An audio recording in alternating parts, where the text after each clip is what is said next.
Good day, dear listeners. I hope to bring you an entertaining experience with this fictional story. Please like and subscribe to this channel and share it with all your friends. Please see the description below for links to my other published works. This reading has been written and narrated by Joya Chantry. All copyrights reserved. This selection was written for the purpose of being read on YouTube by the author. No others may use this material in any way without written permission from the author or their subsidiaries. An ebook copy of this collection will soon be available. For now, sit back and enjoy the adventure. Decadence, written and narrated by Joya Chantry. Love is how you count your hearts, to see what you must see and experience what your heart desires most. C.J. Beneville. Gilda looked to the sky and prayed that something would happen tonight. Her life sucked. Like everything in her life truly sucked. The living essence from her soul. The only job she could get was as a crappy cashiering job that paid minimum wage. The only place she could afford to live was with her shifty co-workers, where they shared a 3-bedroom apartment between 5 of them. Her only escape in the world was the one weekend a month that she took off and came out here to her grandparents' old cabin. It was the only thing that had kept her sane and given her a bit of hope in this depressing world. She had inherited the place a few years ago, and she made sure to come up here at least once a month just to get away from the world.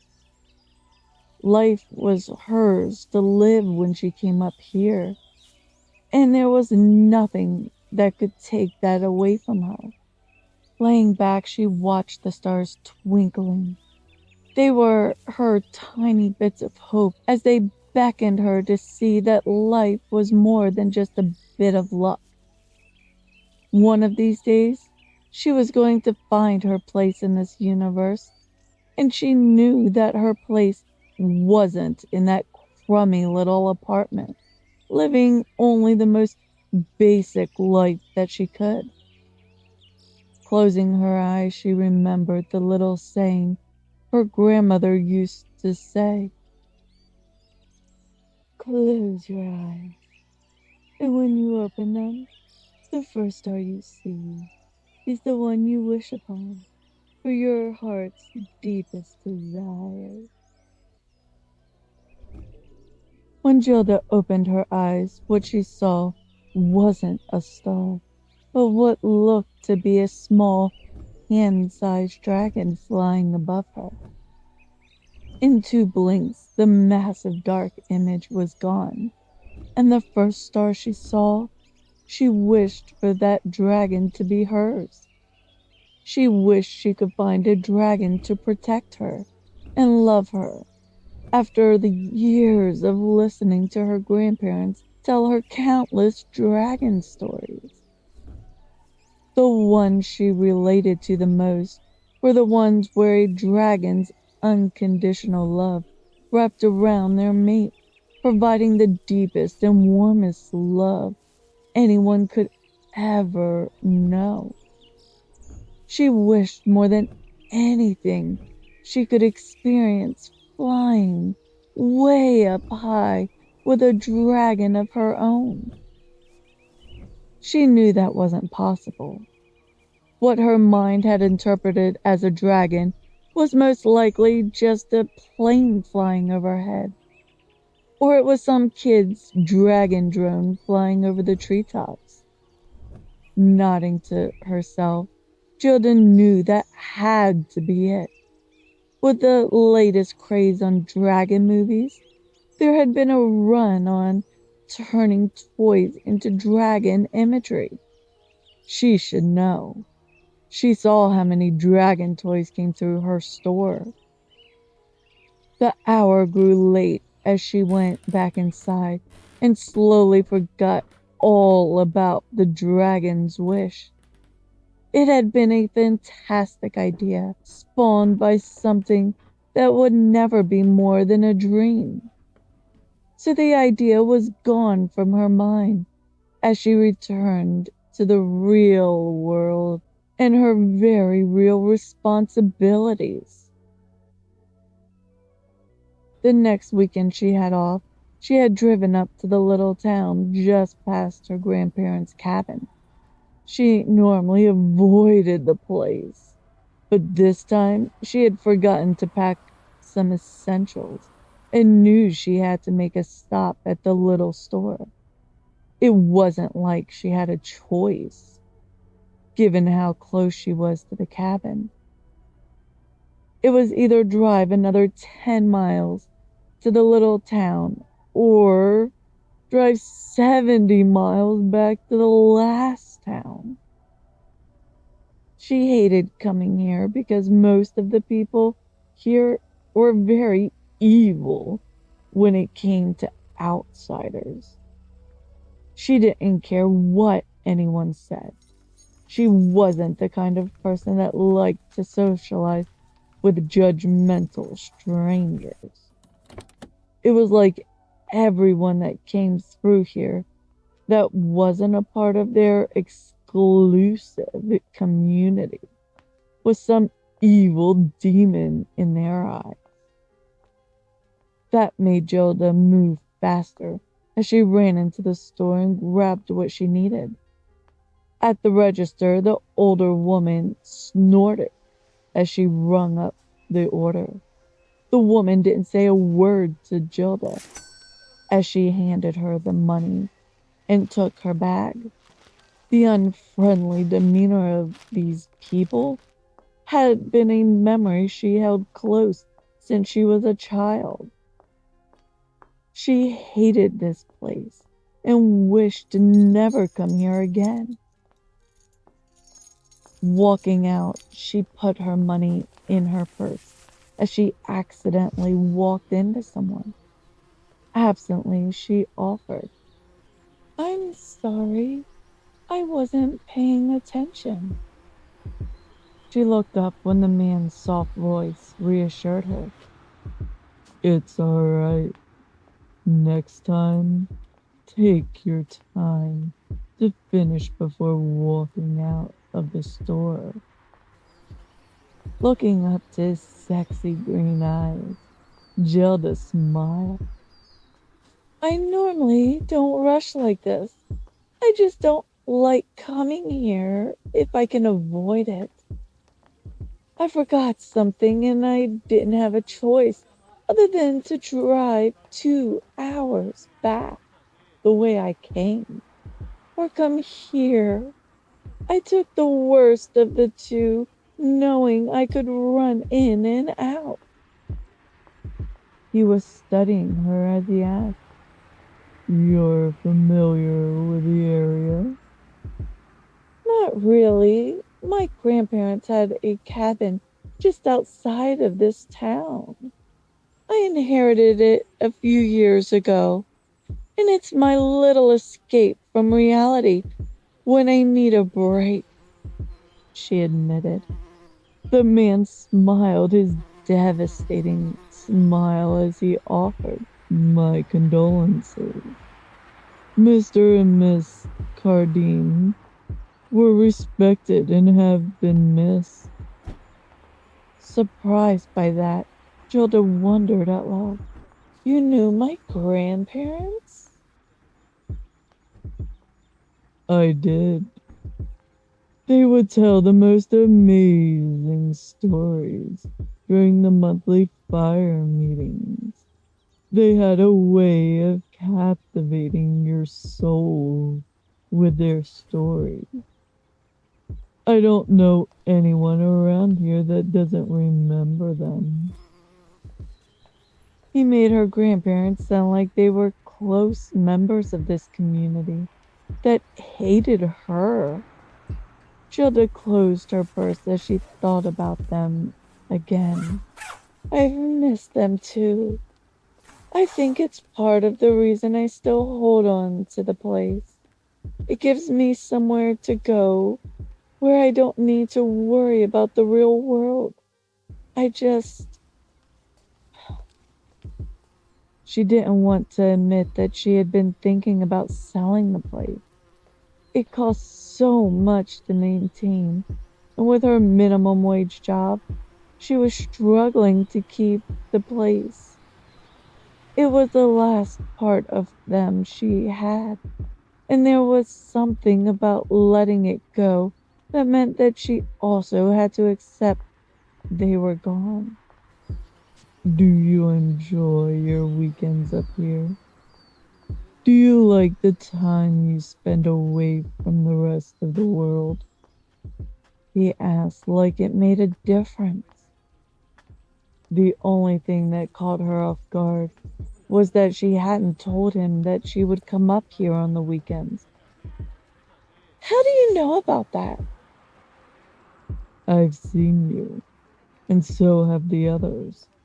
We all agreed to keep watch over you when you were here. As I said, we all respected Mr. and Miss Cardini, and when they asked for something, we never could refuse them.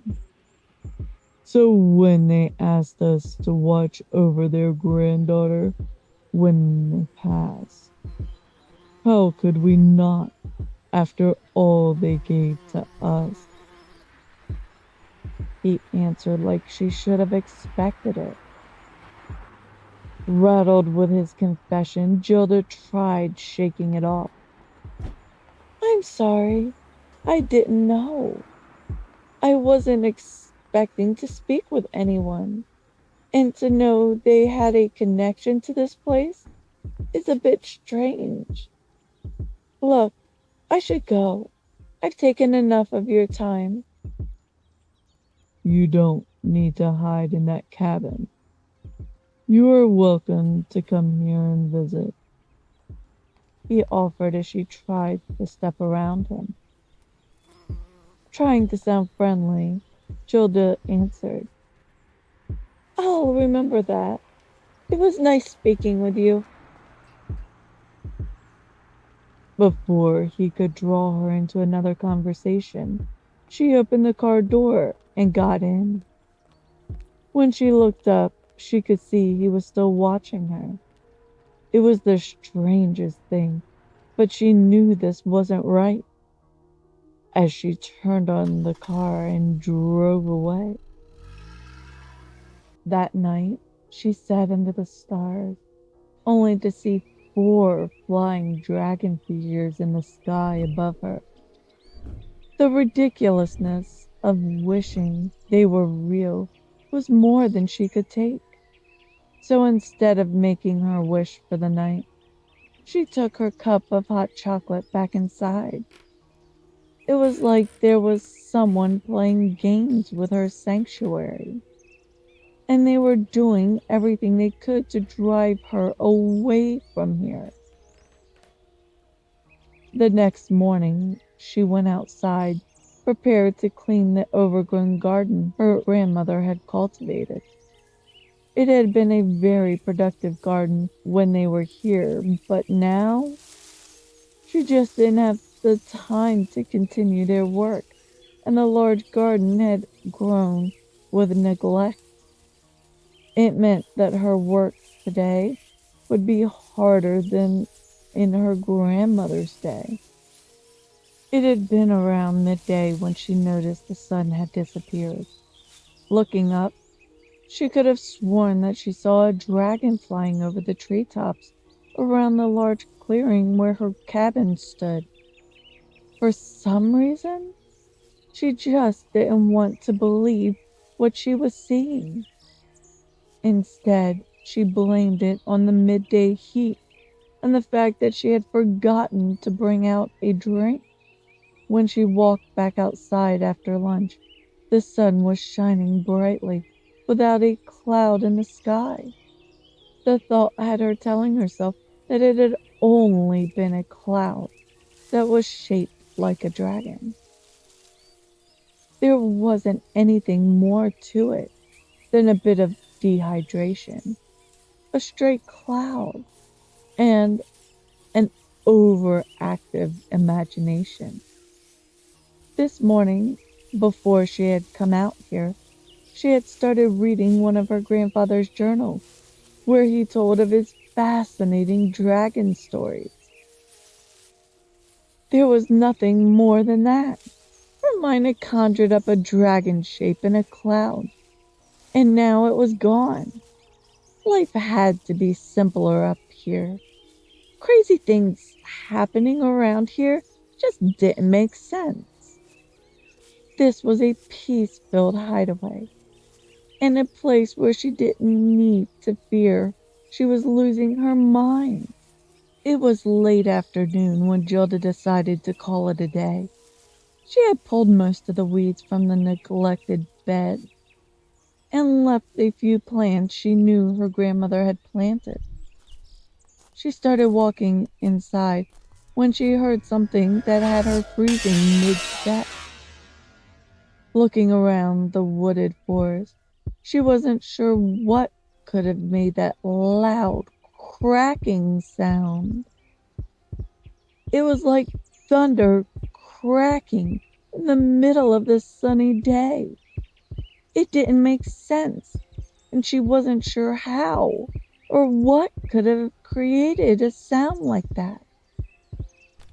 Gilda tried shaking it off as she mounted the steps to the large covered porch. She was almost at the door when she heard another sound that had her turning around. This time, it wasn't a crack of thunder, but a snapping of branches. She tried to tell herself that some random deer or other forest creature was out there. Unfortunately, that sent her mind down the road of bears, moose, mountain lions, and other large, dangerous creatures that could easily kill her. The best thing she could do was get inside before it found her. What she did was stand there, searching the landscape for any movement or sign of life within the dense trees and bushes surrounding her home. When nothing moved, not even a bird, she felt like there was something far worse out here. It was a sign that something dangerous was lurking close. When all signs of birds and squirrels ceased, that was what her grandfather had always told her. It was hard to decide what to do at this moment, but something inside Gilda had her moving back towards the door. Inside, she would be safe. Well, she prayed she would be safe. Most bears and mountain lions didn't go barging into people's houses when the doors and windows were locked. If you didn't count all the stuff you saw on the internet. Taking her time, she managed to reach the door, and her hand was on the handle when something started shaking the bushes to her left. Unsurprisingly, she moved faster as she pulled the screen door open and then rushed inside. Shutting and locking the heavy wood door her grandfather had handcrafted only led her to locking the deadbolt before rushing to the back door and locking that one too. She was thankful that it had been a brisk day because she hadn't opened any of the windows and knew they were all locked. There was no way for anything to get in here unless she was stupid enough to open the door for it. Thankfully, she wasn't that daring and ended up standing in the middle of the living room, waiting for something to come for her. She knew the odds of anything attacking her were slim, but she couldn't move from the spot. When she heard something pull open the screen door, Gilda knew she was in serious trouble. Whatever was out there was trying to break into her home. Looking around, she wished there was some kind of weapon hanging on a wall. No, her grandfather had never been one to keep weapons around. He said there was nothing dangerous enough to need a gun or blade. He was too trusting now that she thought about it. She jumped and screamed when she heard the pounding on the door. It took another round of raps on the door before she realized the sound. She was hearing a knock. Someone was knocking on her door. It wasn't an animal. Animals didn't knock on doors.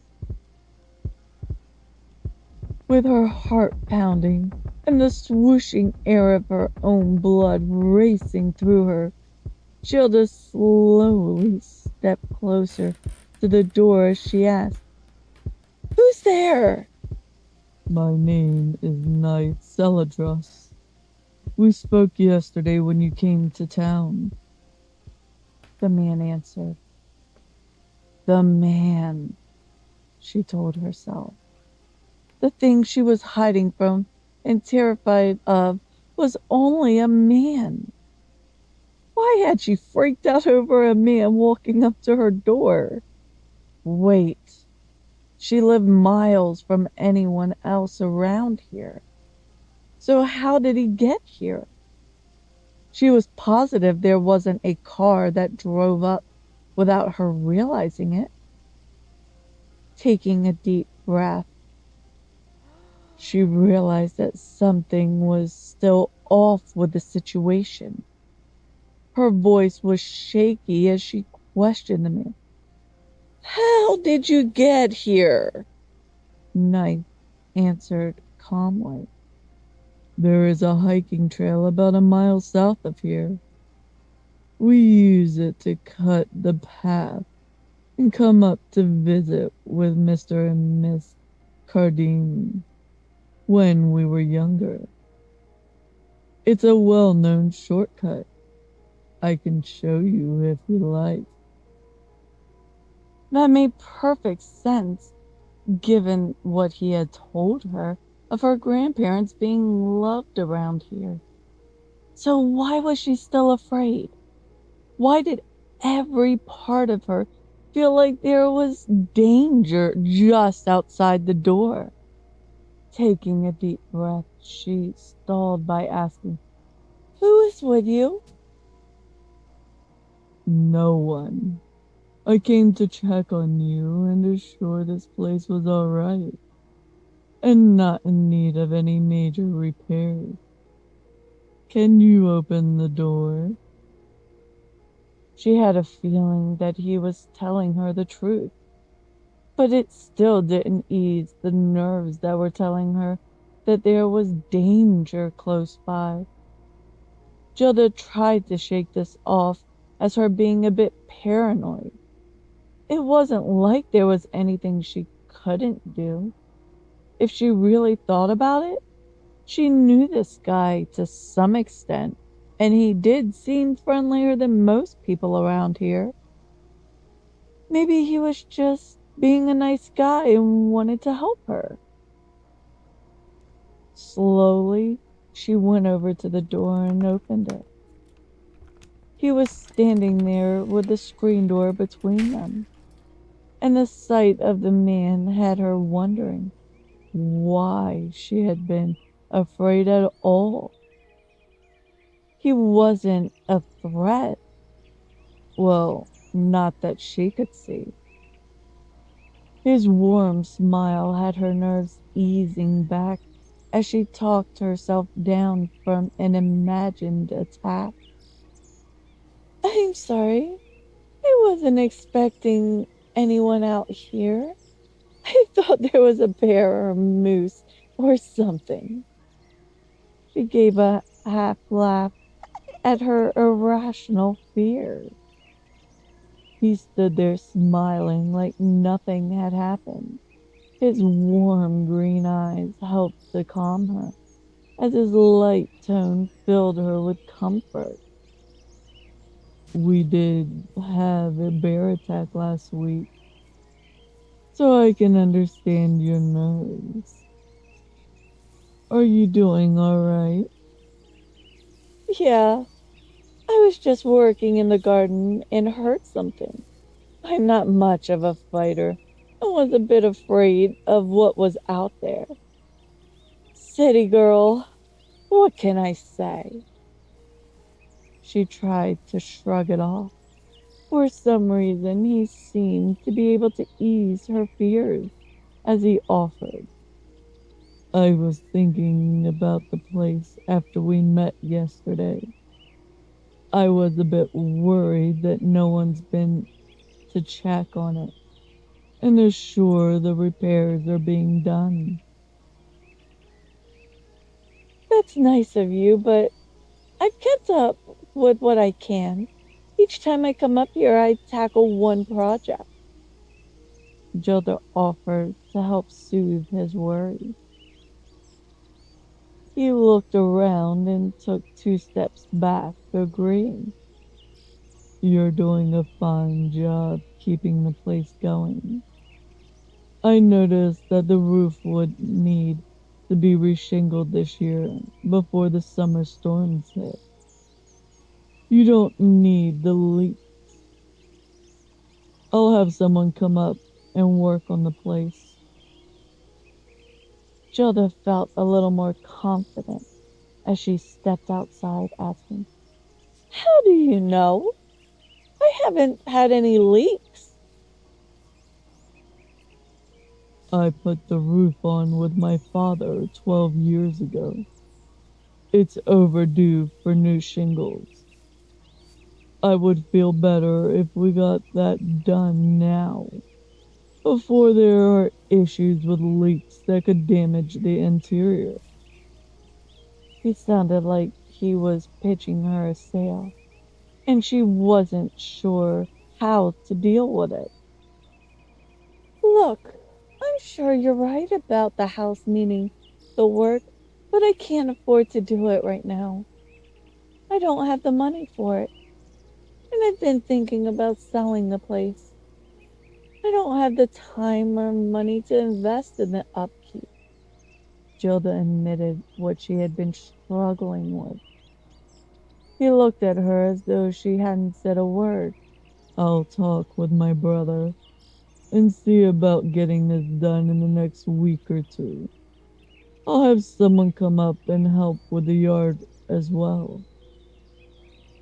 She couldn't believe the man had just committed to the work she had politely refused.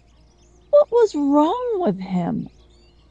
She didn't have the money to invest in paying someone to do the yard work, least of all, pay thousands of dollars for a new roof. Look, I can see you mean well, but I don't have that kind of money. It would be easier if I just sell the place and let the next owner take care of this stuff. She hoped that was clear enough for him to see that she didn't want him working on her home. When he looked to her, she had a feeling he wasn't listening to her rejections of his offer to do the work. His words reaffirmed her assumptions. I will have a few people out here to do the maintenance. I'm not selling you a home improvement package, Gilda. I'm here to ensure this place is respected the way it should be. You will find that we are not bad people, and we help those close to our community. We will do this for Mr. and Miss Cardine, not for the money. As for selling the place, I believe you may have missed a clause or two in their will that prevents you from selling the home. I would suggest that you look through their last intentions before you find yourself in a bit of a legal bind. Who are you to tell me what I can and can't do with my house? She demanded as her anger began showing. He didn't react with anything more than a calm and understanding answer. I'm the executor of their estate. They have money for the repairs set aside so that your family isn't burdened with the upkeep of their home. As of now, your monthly visits have kept with their wishes that someone continue to maintain residency. If you sell the house or make an attempt to sell it, you would face legal issues. If you start arguing with me, I will enforce their will to the fullest and require you to take full residency of this home until your marriage. Taking a step back, she almost didn't want to believe he was speaking to her like this. Who do you think you are? You don't know anything about my grandparents' will or what they wanted. You are just making things up to use as fear tactics to force me to pay for house repairs that I can't afford. Gilda, I do know because I knew your grandparents better than you do. You only spent a week up here each summer as a child. Your mother left when she graduated and went to the city to gain a college education. She had sworn she would come back, but she met a man and never looked back. By law, you were sent back for the minimum time each year to comply with our laws. Now that you are of age, you are required to be within the lands on a stable basis. If you fight with my offer, then I will pull the laws out and bring you to the stream of how our people work. The threat was hitting her as she gasped. I don't know who you are, but I'm not putting up with this.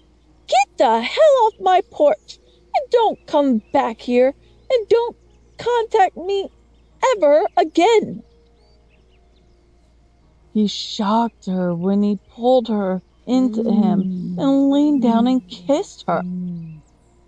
It was like the man had no manners or sense of the mood drifting around them. She was furious with him, and all he got from this was to kiss her? What the hell was wrong with this man? When he pulled back, his glassy eyes met hers as he encouraged. Read their paperwork. There is more to Mr. and Miss Cardine's intentions than you are aware of. The next time we meet, we can sit and discuss the situation you are facing. I don't know who the hell you think you are, but if you ever touch me like that again, I swear I'm going to have the police involved with removing you. Now, get the hell out of here before I call the police and have you arrested. She yelled as he pulled back. The man didn't react as she would have expected. His tone was calm and warm. "Read their paperwork, and we can discuss this more the next time we speak." As he pulled at her heart, "I have other things to attend and cannot go over this with you." This time, she was a little more prepared when he leaned down and kissed her. She didn't fight him as his warm lips teased her to open to him.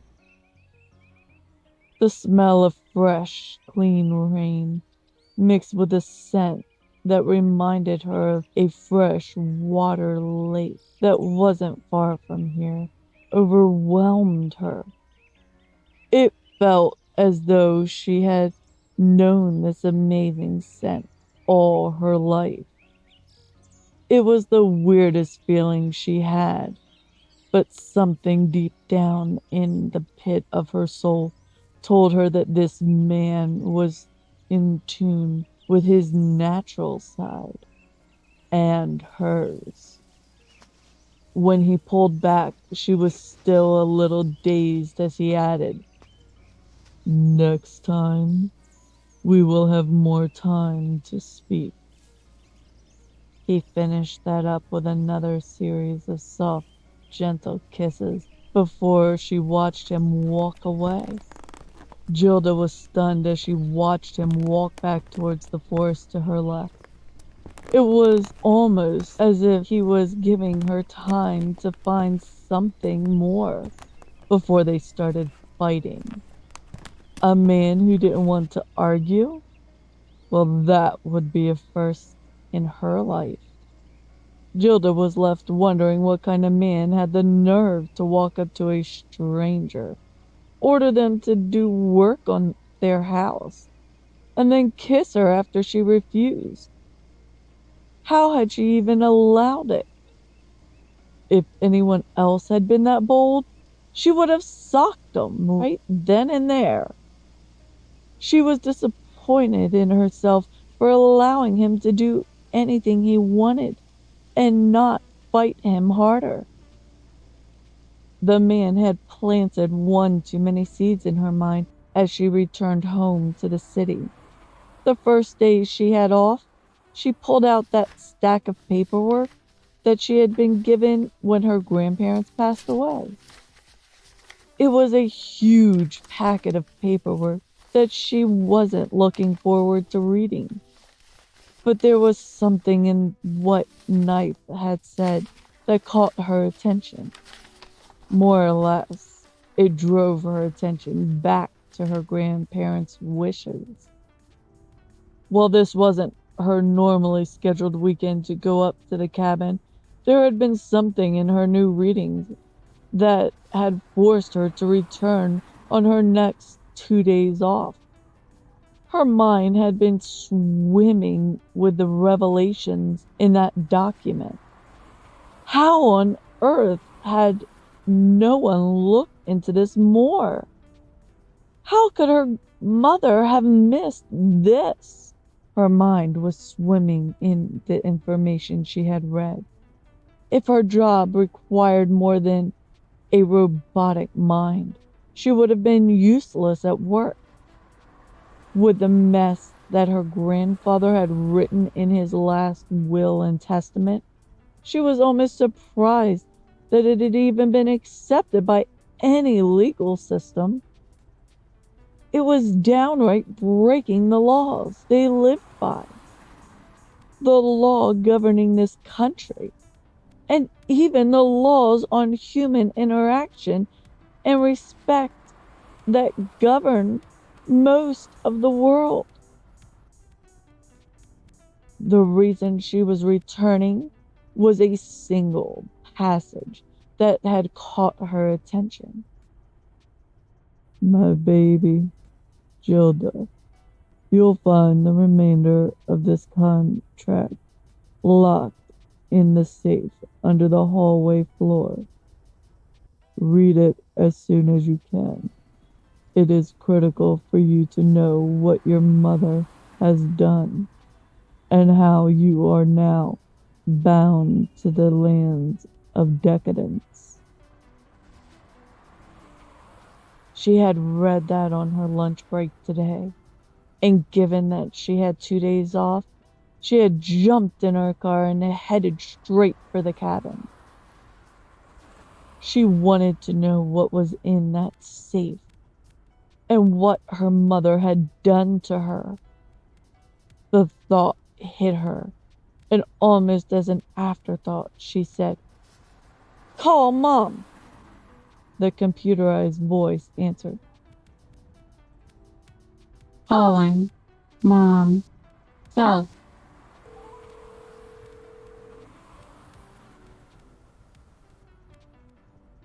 "Hey, honey, what's new?" was how her mother answered the phone. I've been reading that massive will that was written by your father. Tell me, why did he say that you signed a contract that involved me? And it was hidden at the cabin? Gilda demanded answers. Her mother's voice instantly changed. "It's early for us to bring this up now. You have time to find a good husband before we need to look at that." Mother, what have you done this time? She demanded again. Her mother's voice began shaking as she answered. "Are you still going up to the cabin once every month?" Yes. In fact, I'm on my way there now. So either tell me what you did, or I'm going to find out when I get that safe open. She snapped, hoping her mother would explain this. Her mother's voice was low as she spoke in almost a whisper. "I can't tell you right now. When I get off work, I'll come up there and we can talk. Just stay away from Decadence, and you'll be fine." Stay away from the town that hates me? Yes, that is easy enough. It's the man that walked into my yard and told me he was fixing my roof and having people sent over to clean up the yard that I'm more concerned about. Her mother's voice sounded afraid. "What was his name? What did he say to you?" Well, I guess you'll find out when you come to the cabin. Gilda snapped as she hit the end call button on the screen in her car. Almost immediately after, her mother called her back, and she sent it to voicemail. Then she heard the phone ring again and sent it to voicemail. This time, she said, Turn phone to airplane mode. She saw the screen in her car go to airplane mode and almost laughed at what her mother was going to say in her voicemails. She was betting it would be interesting to see just how deep her mother's games had trodden this time. From what she had been reading, both her grandparents and her mother had been playing games and hiding things from her. Things she was now uncovering. When she pulled into the clearing, she saw 6 trucks and 4 people around the yard. The moment she stepped out of her car, she saw 5 more guys on her roof, and her anger began hitting her limit. She had told him not to do this. She had told him she didn't want anyone working on her house while she wasn't there. A younger guy walked up to her asking, "You lost?" No. but I'm ready to kill someone for trespassing on my property and screwing with my house. She growled back. The guy next to her smiled. That would be nice if you want to speak with. He ordered this to be done, and no one refuses Knight Celadros's orders. Tell the man I want to speak with him. Gilda grumbled as she headed towards her front door. Thankfully, the thing was still locked as she used her keys to get inside. There was only one thing she wanted to do right now. Open that safe. This was one goal she was not forestalling because she wanted to know everything that was happening before her mother could come here and lie to her. Right now, she needed the truth, and that truth was in black and white, hidden for her to discover when the time was right. With the combination in hand, she went to the spot where she believed the safe was hidden. There were so many times she had walked on this floor, on this very spot, and never known what was hidden below her feet. Pulling the little knot in the floorboard, she found, true to his word, a safe sealed in concrete under the 3 floorboards that she had removed. Typing in the combination, she opened the first lock. The second was a spin dial combination, where she entered the combination with ease. The third had her questioning how long this had been planned out as she pressed her thumb to the fingerprint scanner before hearing the last of the locking mechanisms click. Pulling the heavy door open, she looked down to the large safe and almost didn't believe what she was seeing. The safe was huge for what it was.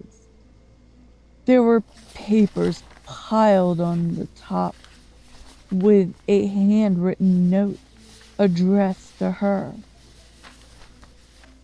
For Gilda Marie Huxley, I hope you count your heart, as the love you will experience will fill you in ways only our stories can experience.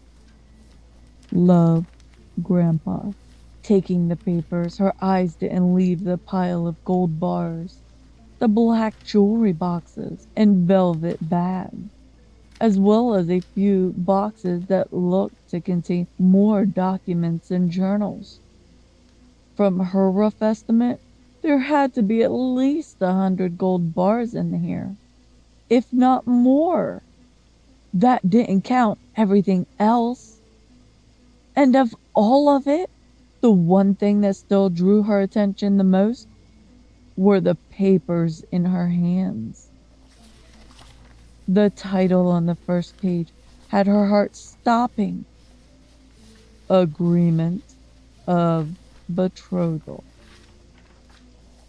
Gilda Marie Cardine Huxley and Knight Marcos Celadros. She was only able to read the first few lines before her heart sunk deep in her chest. Upon first kiss, this contract will be ratified to its fullest intent. Upon the first mutual kiss, Gilda Marie Cardane Huxley and Knight Marios Celadros will finalize their union as husband and wife. Witnesses not required. Gilda gasped. What the hell have you done to me? knowing that her own mother had to have signed this.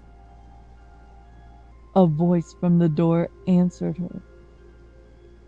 I assured you could not run as your mother did. This is your home, Gilda. It is time you come home and learn of the life your mother stole from you. Shock, anger, rage, disbelief, complete and utter disdain were only a few of the feelings coursing through her right now.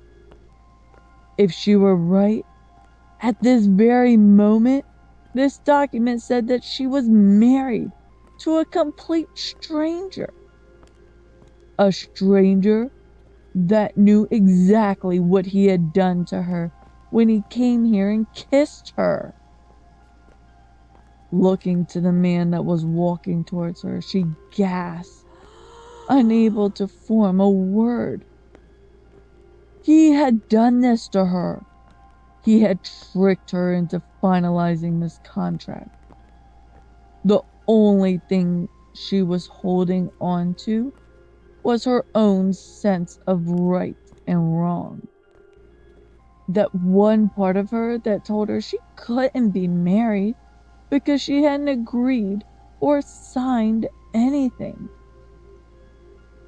Who the hell are you?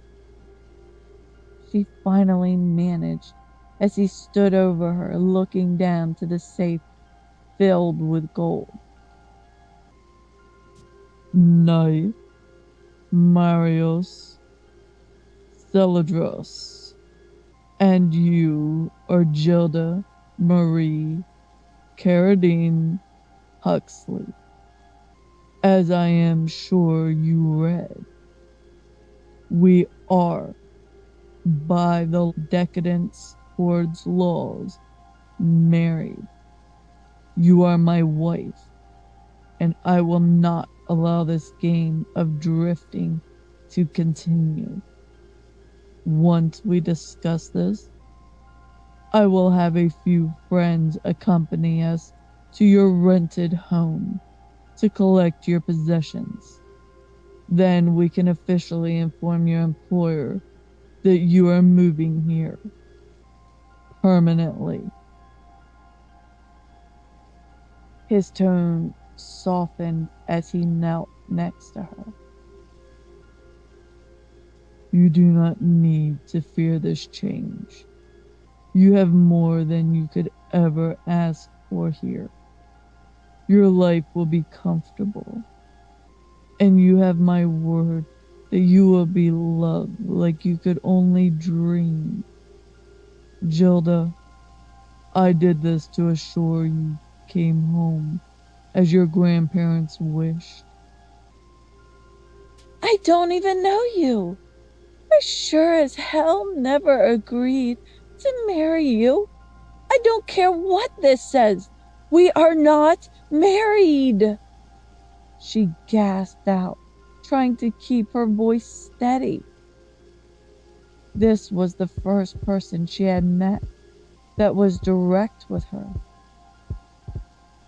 That contract is written in blood and sealed with a magic that cannot be broken. When you read it through, you will understand the level of manipulation your mother put you through, and the reason your grandparents and I fought to bring you home. You are where you belong, Gilda. From this day forward, this will be your home. No, I'm not falling for this. I don't care what you said or signed. I never agreed to this, and I'm not going to do this with you or anyone else. I'm not. She couldn't even acknowledge the words that were swimming around her head right now. It was almost impossible to believe that these were more than stories that her grandfather had made up. That had to be it. These papers had to be more of his fun stories and games of make believe. Her mother's voice broke through her desperation. No, you cannot have her. Get away from her knife, or I swear. His voice was still a soft, steady rhythm as he spoke to her mother while watching her. 6 days passed. Gilda and I sealed our vows with a kiss upon the doorstep to this house. For the past 6 days, she has been my bride, Cleona. If you were as wise as you claimed, you would have warned her never to kiss a man from Decadence. Now her life has been returned to the lands you deprive her of. You can't keep her here. She doesn't belong to the Horde. She isn't like you. Please let her go.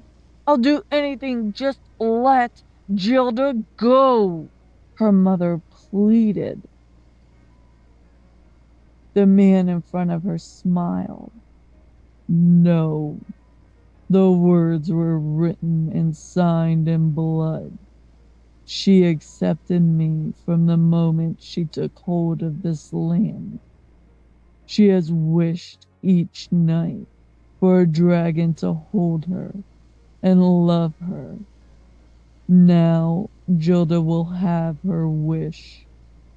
I will never let her go, and there will never be a day where she does not feel my love for her. Take the land. Take the Cardine treasure. You can have it all. Just let Gilda go. She doesn't belong in this world. She doesn't belong in this mess I was forced to agree to. Please, Knight, don't do this to her. Her mother pleaded. Through all of that, he never looked away from her as he softly asked, Gilda, each night you are here, you sit outside and wish for my dragon to fly over before wishing upon the first star you see to have a dragon of your own to love. I am offering to fulfill that wish for you. I am offering to be your dragon to love for as long as we are together in this world. Tell me, would you like to stay with me? Would you like to know how deep our love can ingrain into our souls? Would you like to feel the same deep devotion that your grandparents shared? All of that sounded like her ultimate dream. But there was a catch with dreams. Dreams are not real. Dreams can never be real. I am not a child, and I am not going to believe in fantasy just because you whisper a few words of encouragement. In the real world, there is pain and heartache. Nothing lasts forever, and nothing comes as simple as a few words on a page that declared the impossible. You have no idea what my dreams are or what I wish for. You can't even prove that I have ever seen a dragon not created at the hands of a man. Least of all prove I have ever wished upon a star.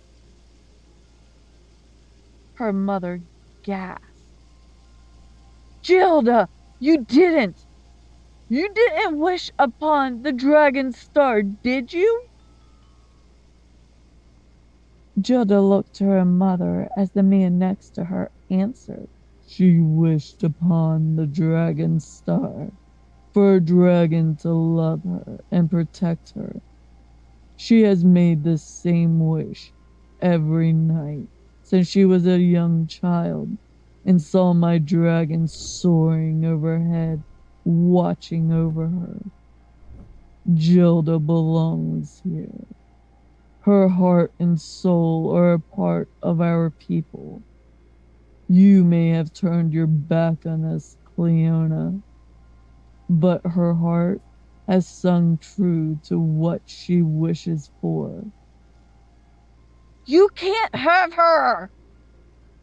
Her mother argued for her. Gilda asked the simple question. What is the dragon star? The man watching her answered sweetly. It is the star that is bound to a dragon's heart.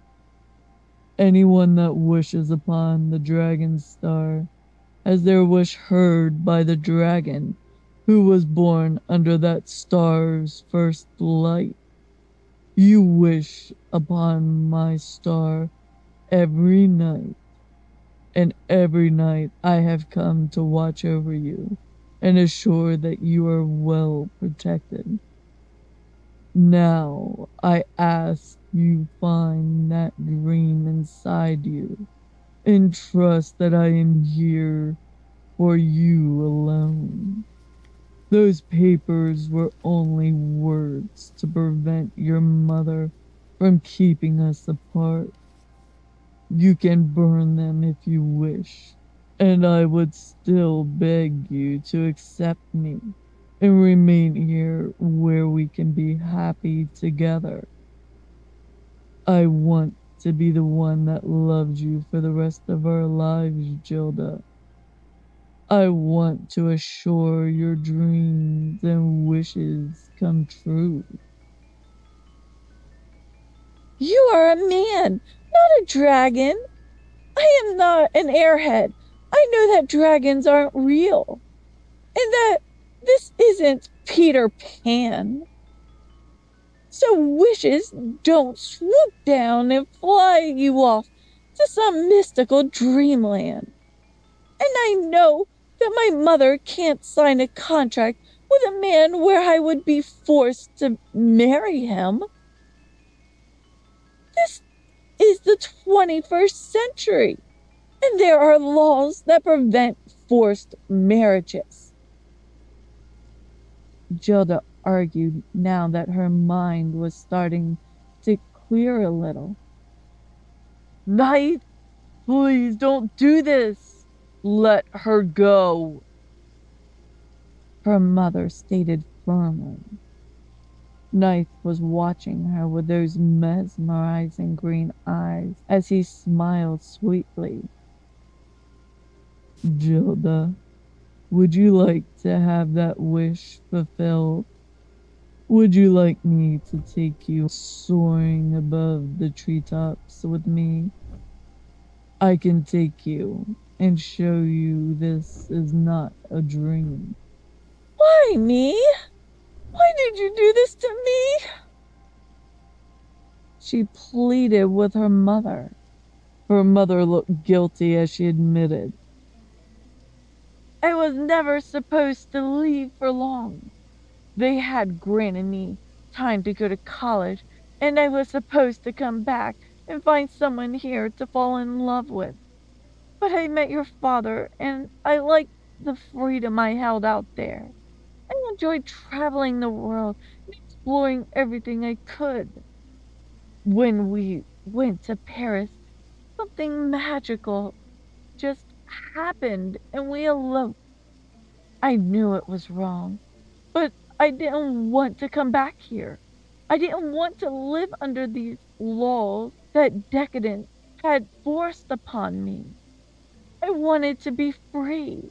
I wanted to live in a world that encouraged me to be who I wanted to be.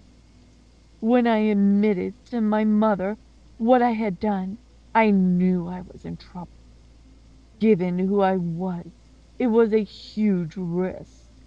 The daughter of the Decadence horde storyteller was not an easy thing to throw off. I avoided this place until I knew they had to let me go.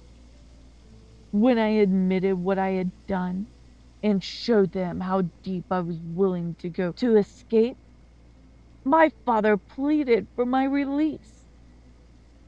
Her mother admitted. The man next to her picked up the story. She was married to an outsider and round with his child. The risks of exposure were too great for action not to be taken. Your mother's dragon was stripped from her, and with its blood was created this contract, committing your life to that of one from Decadence. She was ordered to bring you here for no less than 7 days each year. The time provided us with the ability to evaluate your risk to our people. It also gave us the time we needed to build your bond with our lands. You were only 5 when you first made your wish upon the dragon star. You wished for your own dragon to love and fly with. I felt that call down to my very bones, and I'll never forget the way you looked up at me each time I flew over. The blood of your mother's dragon did not specify your name or mine, only that her firstborn would marry within the horde. The words began changing with each wish you made. The contract you hold now is nothing more than pages of words that were built on your deepest wish and dreams. I'm not here to force this contract on you. I am here because you have drawn me into your heart, Gilda. I want for us to be together because I love you, as I know you have loved me for many years. He was only telling her what she already knew deep down. This had been the one thing she always wished for. Her mother tried to break up this misunderstanding. No, she is not to be forced into this. She was not born with the dragon's blood. You screwed that one up when you drained all the dragon's blood from me while I was carrying her. You can't do this to her, Knife. She doesn't belong to the Horde. Knife gave her a warm smile, asking, Will you be my dragon bride, Gilda? Will you agree to remain here and settle down with a dragon who will give you everything you could ever dream of? The idea had her truly thinking as she tried to prove it wasn't real. Dragons should smell of smoke and fire, but you don't. He laughed. Not all dragons are fire dragons. Your grandfather was a mighty fire dragon. Your grandmother, a mystic earth dragon.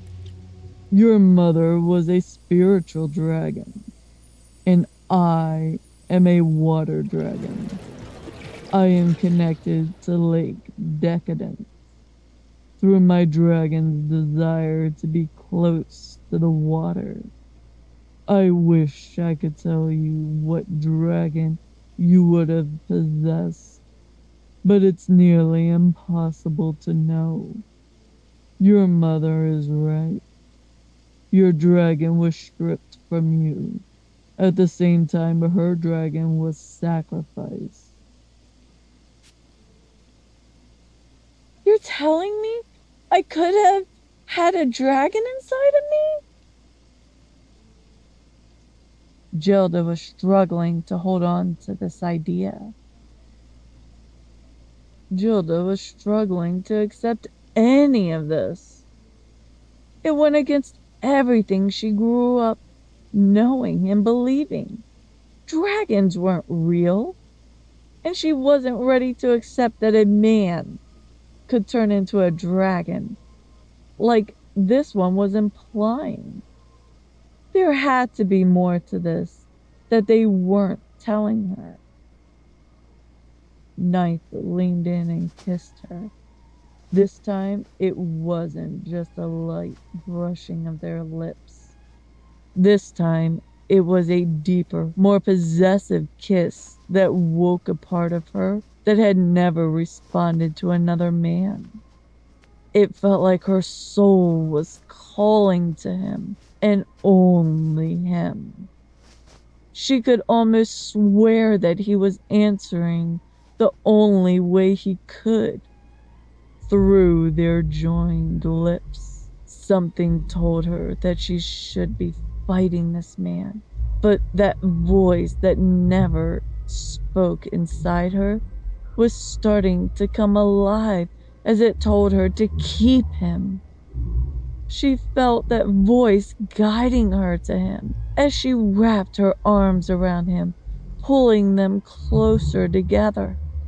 That secret little voice was telling her that this was the man she had been waiting for. This was the one that her soul wanted to keep, if he would only.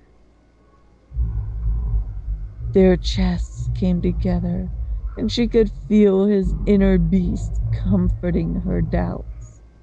A secret part of him began singing to her, and she could swear she had heard this song before. It almost felt like the song her soul sang out every time she wished for her own dragon to love. It was that song that she repressed so that she never felt her heart breaking again. When he pulled back, she could see his loving green eyes pleading with her to stay. She knew the right thing to do would be to refuse him. But when had she ever done the right thing in her life? This time, she knew she was doing the worst thing possible, and her mother was here to witness it. I wish for my dragon to find me and protect me. I wish for my dragon to love me unconditionally forever. I wish. He didn't let her finish her childish whispers as he began kissing her again. This time he pulled her into his lap as he held her so close that only their clothes were keeping them from becoming one. At this moment, all she wanted was for these confining clothes to disappear so that she could see he was truly a dragon. If he was her dragon. His warm whisper over her lips helped to reassure her. We will never be apart, Gilda. I'll never let you take another breath without my love to fill you. It's time to come home, my love. It's time we begin our lives together. Are you ready for this? Are you ready to be my bride? Wishing this wasn't another dream, Gilda nodded as she bit her lip before agreeing. I'm ready to come home. I've wanted all my life for this. Her mother's words summed up everything as the two of them began kissing again. You can take the dragon out of the girl, but you can never take the girl from her dragon's heart.